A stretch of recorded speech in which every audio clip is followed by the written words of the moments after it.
America के 45% लोगों के मुकाबले सिर्फ 2 से 3% भारतीय ही इनकम टैक्स चुकाते हैं। ज्यादातर लोग इनकम टैक्स से डरते हैं, इससे दूर भागने की कोशिश करते हैं। यही वजह है कि ज्यादातर लोग जो टैक्स के दायरे में आते हैं, टैक्स भरने और रिटर्न जमा करने से कतराते हैं। लेकिन यहां काम आते हैं हम, यानी टैक्स गुरु।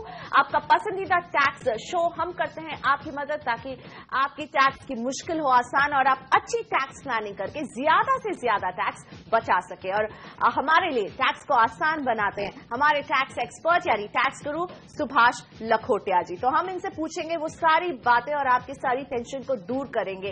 कई बार होता है कि हम कई नियम कानून को समझते नहीं है, उसकी अपनी इंटरप्रिटेशन लगा लेते हैं और ऐसे में कंफ्यूजन ज्यादा पैदा हो जाता है। तो आज हमारी कोशिश है कि हम टैक्स से जुड़े सारे मिथ्स और फैक्ट्स, यानी जो बातें सही हैं, जो बातें गलत हैं, वो आपके सामने रखें, ताकि आप जान सके कि आपसे कहां चूक हो रही है, कोई गलतफहमी हो रही है, उससे दूर कीजिए आज। यानी आज है आपके लिए बहुत सारे फायदे की बात। तो शो की शुरुआत करते हैं एक ऐसी बात से जो हमारे दर्शक हमें लगातार लिख रहे हैं, और यही है हमारे शो का पहला मिथ या कहे गलतफहमी। लखोटिया जी, लोगों को यह गलतफहमी हो जाती है कि सैलरी से अगर टीडीएस कट रहा है तो उन्हें रिटर्न भरने की कोई जरूरत नहीं, क्योंकि टैक्स तो कट चुका। ये सही है, गलत है? बात तो बिल्कुल ठीक है। कोई व्यक्ति सोचेगा कि मेरी केवल सैलरी से इनकम है और जितना टैक्स कानूनन बनता है मेरे एम्प्लॉयर ने काट लिया टैक्स, अब मुझे रिटर्न भरने की क्या जरूरत, नहीं भरूं तो भी कोई परेशानी नहीं। पर मेरे ख्याल से ये मिथ है आपका भैया। आपकी ड्यूटी है इनकम टैक्स रिटर्न भरना, और ये ड्यूटी लिखी गई है आयकर की धारा 139 के तहत, जहां क्लियर कट कहा गया है कि अगर आपकी income basic income tax exemption, जी हां, gross income, basic exemption income अर्थात 2 लाख से ज्यादा है, टैक्स कट गया तो भी आपकी ड्यूटी है इनकम टैक्स रिटर्न भरना। इसलिए गलती मत करना। इस साल तो कम से कम जब समय आएगा रिटर्न भरने का, जरूर से याद करके रिटर्न भर देना। यानी टैक्स भरो, टैक्स से भागो नहीं, और रिटर्न भूलना बिल्कुल नहीं भूले। क्यों लखोटिया जी? बिल्कुल सही बात है। अगली बात जो कई दर्शक पूछ रहे हैं, सेक्शन 56 के तहत हम अपने रिश्तेदारों से किसी भी लिमिट तक का गिफ्ट ले सकते हैं, दे सकते हैं। तो क्या पति जो अपनी पत्नी को जितना चाहे गिफ्ट दे? मेरे ख्याल से ये जो बात उठ रही है ये पिछले हफ्ते की बात से ही प्रारंभ हुई है। वैलेंटाइन डे आया, चला गया पिछले हफ्ते, पर अभी तक लोगों की इच्छा है कि मैं अपनी पत्नी को गिफ्ट दे दूं, 2 लाख, 5 लाख, 1 लाख 50 हजार कुछ तो दे दूं। ध्यान रखना भैया, आयकर की धारा 56 के तहत अगर रिलेटिव से होती है गिफ्ट प्राप्त तो किसी प्रकार की अपर लिमिट नहीं है, और नॉन रिलेटिव से प्राप्त हो तो ये तो हम जान गए कि केवल 50 हजार तक साल भर का एग्जम्पशन है। पर रिलेटिव जितनी भी गिफ्ट दे, ले लो फटाफट, कोई तकलीफ नहीं। और यही बात सोच के हमारे काफी सारे दर्शक, पर्टिकुलरली पतिदेव, सोच रहे होंगे कि पत्नी को गिफ्ट दे दें। ठीक है, दे दो, पर एक बात ध्यान रखिएगा, और वो बात यह है कि 56 सेक्शन के तहत तो कोई टैक्स नहीं लगेगा, न पति को न पत्नी को, किंतु उससे जो इनकम उत्पन्न होगी वो इनकम आयकर की धारा 64 के तहत क्लबिंग हो जाएगी। इसलिए अगर पत्नी को देना है गिफ्ट, देओ, पर ध्यान रखो कि जो इनकम है उसे पति की इनकम में जरूर दिखलाओ। यानी क्लबिंग ऑफ इनकम को कभी ना भूलें अगर आप अपनी पत्नी से करते हैं प्यार। लेकिन एक और बात काम की ये है कि हम सभी मेडिकल प्रीमियम चुकाते हैं, 15,000 की छूट लेते हैं। प्रिवेंटिव हेल्थ चेकअप का भी प्रावधान है, तो हम क्या 15,000 प्लस 5,000 यानी 20,000 की छूट पूरी ले सकते हैं? नहीं, बिल्कुल नहीं है। ये आयकर की धारा 80D के तहत प्रावधान है, और उस प्रावधान के साथ क्लियर कार्ड का कहा गया है कि मेडिक्लेम पॉलिसी का प्रीमियम देओ 15,000 तक आप टोटल दे सकते हो, और इसी 15,000 के डब्बे के अंदर ही एक आइटम मिक्स्ड है, उसका नाम है हेल्थ चेकअप एक्सपेंसेस। 5,000 रुपए अलग से 5,000 नहीं मिलेंगे, बल्कि जो डब्बा है 15,000 वाला छूट लेने का, उसी के अंदर में मिश्रित है ये 5,000 रुपए। इसलिए भैया गलती मत कर देना।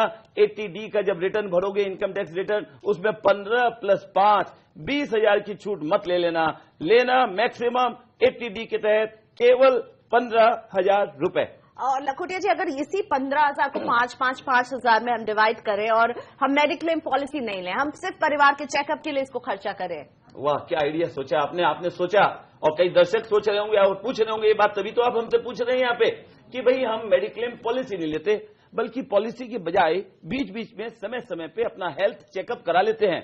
पत्नी का, पति का, बच्चों का, सबका करा लेते हैं। और कुल मिलाकर साल में 15,000 रुपए हेल्थ चेकअप के लिए खर्च कर लिए। कुल मिलाकर 80D की सीमा 15,000, उसी 15,000 के अंदर हमने रखा अपना खर्च, पर केवल किया खर्च रिगार्डिंग मेडिक्लेम पॉलिसी में नहीं किया, केवल हेल्थ चेकअप कैंप के लिए किया। ध्यान रखना भैया, हेल्थ चेकअप के लिए अगर खर्च किया वो मैक्सिमम 5,000 रुपए है, इसलिए अगर साल भर में 15,000 रुपए टोटल आपने हेल्थ चेकअप के लिए खर्च किया तो छूट नहीं मिलेगी, आपको छूट मिलेगी केवल 5,000 रुपए। इसलिए मैं तो यही कहूंगा हमारे दर्शकों को, बेहतर होगा हेल्थ चेकअप के लिए 5,000 खर्च करो और 10,000 रुपए मेडिक्लेम पॉलिसी ले लो, दोनों ले लो ताकि टोटल छूट मिल जाए आपको 15,000 रुपए। यानी सरकार ने पहले ही कह दिया कि प्रिवेंटिव हेल्थ चेकअप लेना है तो सिर्फ 5,000 रुपए का ही लीजिए, उससे ज्यादा कर लेंगे तो किसी तरह की छूट नहीं मिलेगी। लेकिन क्या हेल्थ इंश्योरेंस प्रीमियम का पेमेंट कैश के जरिए किया जा सकता है? हेल्थ इंश्योरेंस मेडिक्लेम पॉलिसी का ध्यान रखना बहुत इंपॉर्टेंट बात है भैया।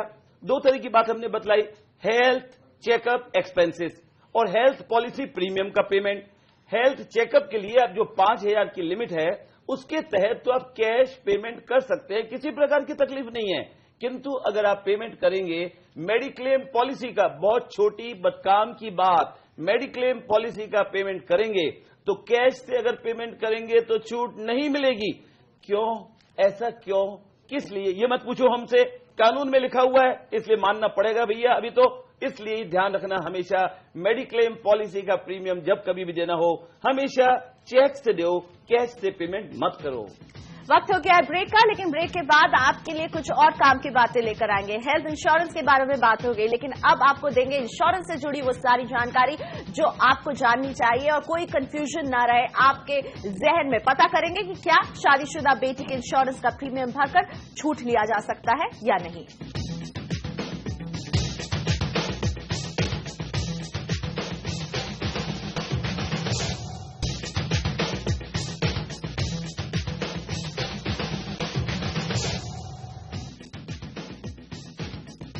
Welcome back. हम बात कर रहे हैं इनकम टैक्स से जुड़े मिथ्स और फैक्ट्स की, यानी वो बातें जो हम सोचते हैं कि सही है लेकिन सच्चाई कुछ और ही होती है। यानी टैक्स से जुड़े वो सारी गलतफहमियां आज हम दूर कर रहे हैं जिससे हम आपकी मदद कर सके। जीवन बीमा इन्वेस्टमेंट का सबसे पॉपुलर जरिया, हम सभी इसमें निवेश करते हैं अपने लिए, अपने परिवार के लिए। प्रीमियम पर हमें छूट भी मिलती है जो लखोटिया जी हमें कई बार बता चुके हैं। लेकिन लखोटिया जी से ये पूछते हैं कि क्या जब कोई अपने माता पिता या भाई बहन जो कि परिवार का हिस्सा है उनकी पॉलिसी का प्रीमियम अदा करते हैं तो उस पर भी टैक्स छूट क्लेम किया जा सकता है? बात तो आपने सबसे पहले सही बताई कि इंश्योरेंस पॉलिसी बहुत इंपॉर्टेंट टूल है टैक्स प्लानिंग का, पर ये जो आपने मिथ पूछा है, अगर किसी व्यक्ति विशेष ने अगर पूछा हो तो उसको एक इनाम दे दीजिए। उसका इनाम का नाम होना चाहिए FOP, फैमिली ओरिएंटेड पर्सन, अर्थात ये सोच रहे हैं अपने माता पिता भाई बहन इन सब के लिए, और इन सब के लिए इंश्योरेंस पॉलिसी लेना चाहते हैं, इनको ये इनाम ही हम दे सकते हैं, बाकी कुछ नहीं।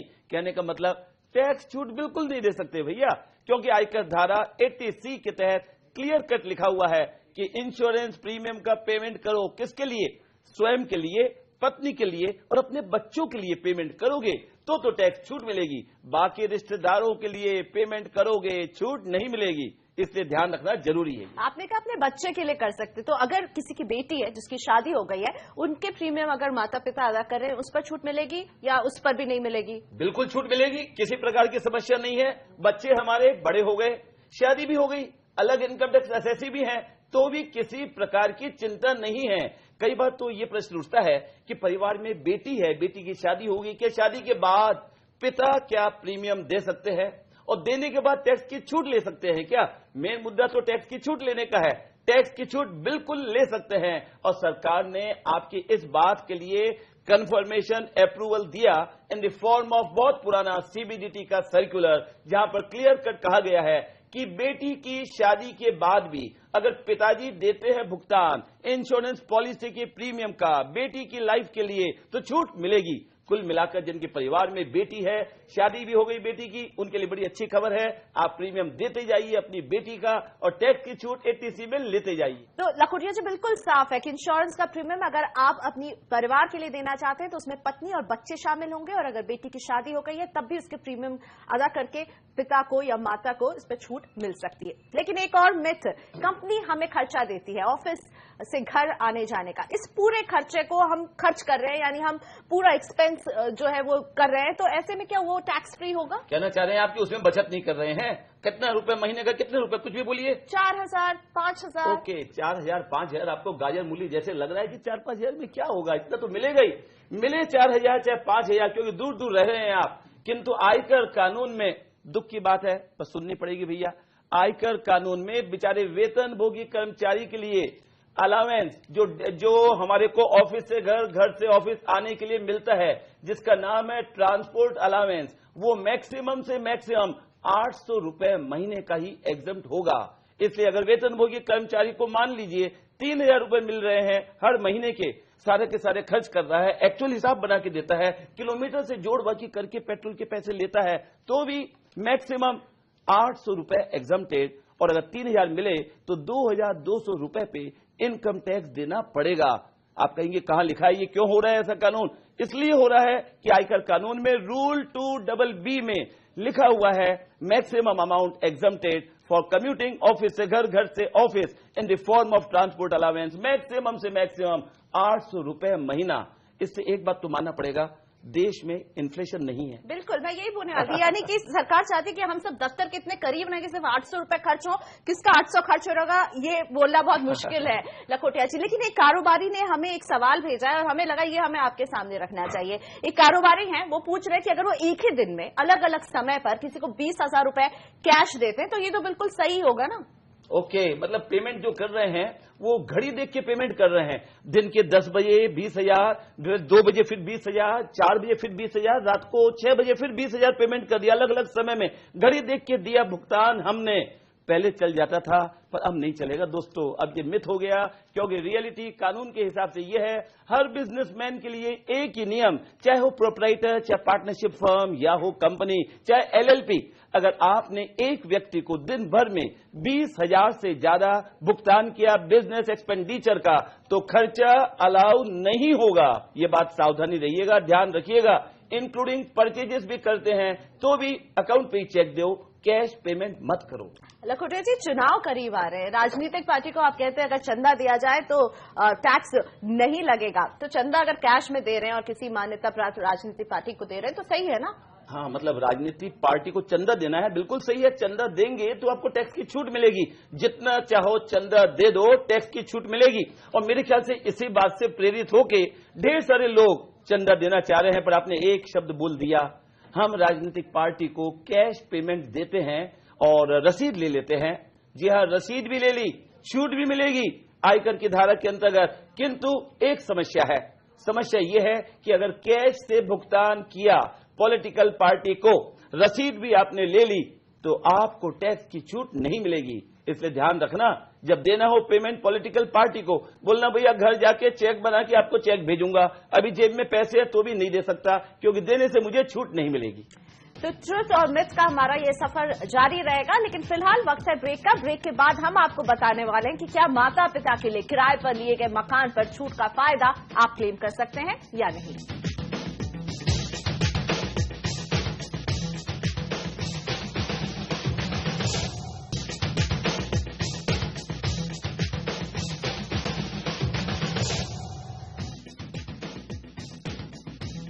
वेलकम बैक, आप देख रहे हैं टैक्स गुरु और आज हम बात करें इनकम टैक्स से जुड़े मिथ्स और फैक्ट्स, वो बातें जो हम सोचते हैं लेकिन कई बार गलत होती हैं, लेकिन हम गलत सोच के साथ ही शायद कुछ गलती कर रहे हो, और आज कोशिश है कि ये गलती आप बिल्कुल ना करें। टैक्स गुरु हमारे साथ बने हुए हैं आपकी सारी उलझन दूर करने के लिए। टैक्स गुरु, घर किराए पर छूट मिल रही है, अब इसमें हम रहें या कोई और रहे, यानी अगर मैं चाहूं कि मेरे माता पिता किसी और शहर में किराए पर रह रहे हैं और मैं उस पर छूट क्लेम कर सकूं, तो इसमें क्या गलती तो नहीं कर रहे हैं हम? पहले हमारे दर्शकों को बतला दें कि छूट ले तो सकते हैं आयकर की धारा 80GG में, पर आप लेना चाहते हैं छूट उस मकान की जहां पर आपके पेरेंट्स रहते हैं, वो दूसरे शहर में हैं, उसकी छूट बिल्कुल नहीं मिलेगी आपको। अगर आप रह रहे हैं अपने काम के लिए आप किराया दे रहे हैं, उस मकान में रह रहे हैं तो छूट मिलेगी, अन्यथा नहीं मिलेगी। लेकिन किराए के घर से अब मूव करते हैं अपने घर की तरफ। अपना घर लिया है, जॉइंट लोन लेके रखा है और हम सब जानते हैं होम लोन के ब्याज पर 1.5 लाख तक की छूट मिलती है। तो क्या पति पत्नी इस 1.5 लाख की छूट को 50-50% डिवाइड कर सकते हैं, यानी दोनों छूट क्लेम कर ले 75,000? मेरे ख्याल से मेहरबानी करके इस टैक्स शो के कार्यक्रम में ऐसी बातें मत बोलिए। अगर आप ऐसे बोलेंगे और कभी वित्त मंत्रालय सुन लेगा तो क्लैरिफिकेशन कर देगा कि भैया आधी छूट ले।